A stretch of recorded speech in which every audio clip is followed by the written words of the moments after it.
they they want to build. They're planning to build housing structures for their students, private housing structures, which are more than 15 grand a year, by the way, for students, 15 to 19 grand a year back in from 2010 till 2015.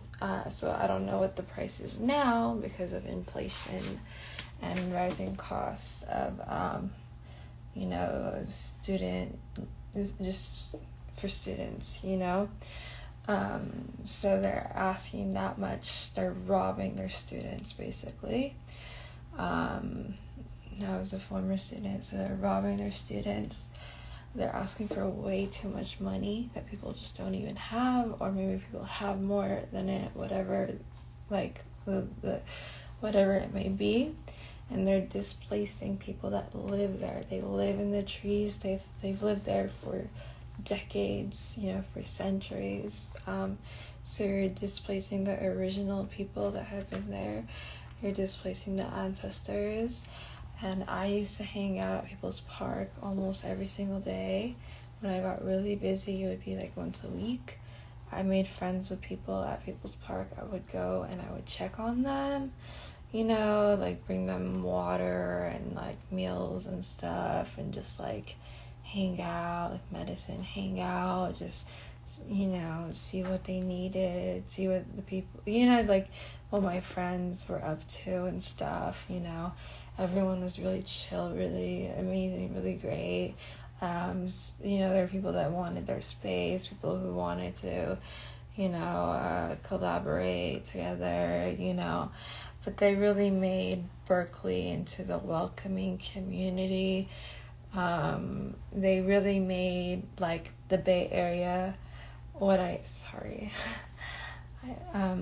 they really made the Bay Area into what it is to me, and the whole reason why I ended up staying in Oakland afterwards and didn't go back to Fresno was because of People's Park and the people of People's Park. It wasn't because of UC Berkeley, it wasn't because of the students, the staff. No, it was because of the people of People's Park. That's the reason why I stayed. That's the reason why I'm planning to move back to the Bay. That's my home. I was born and raised in Fremont, so that's my home. But anyway, yeah, all of this and the Black Studies major, I always felt strongly about that. And I just didn't understand or understand why it wasn't an issue to anyone else, that they had an African American Studies program and that's all that we needed. And I even took a class in the program. I didn't have that much room in my schedule to take more, but I should have taken more classes nonetheless. Even so, I don't want to make excuses for myself. Let's not do that. I'm not going to do that. I'm sorry. I'm sorry. There needs to, I feel very passionately about that. I think there's a lack of awareness of the differences between the two, and there needs to be a critical race studies major. So we're going to add that on. I'm going to go add to the Discord right now and then to Twitter. So we're going to have a critical race studies major added as well. That's going to be something that we're going to cordially declare, invite, ask from UC Berkeley is for that to be added. It needs to be a major and not a minor. And these are all things that I would go back to UC Berkeley and I would go back and study.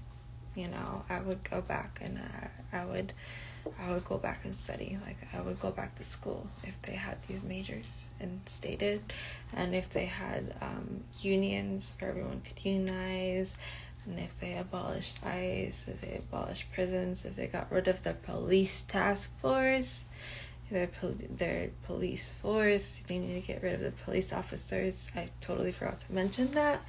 UC Berkeley, you have your own police force, your UCPD. They call themselves peace officers, and they are not peace officers. I have dealt with them personally. They're violent. They're very, very violent. They threatened to shoot me just for moving my hands around, and it was my first interaction with any type of peace officer. Fuck 12, and 5-0. It was my first interaction ever, and he was gonna shoot me. He was gonna kill me. So no, you need to get rid of them. That's gonna be added as well. Okay. So yeah, thanks for listening. Thanks for witnessing. Thanks for being here. I'm here. I'm queer. In solidarity. Hey y'all.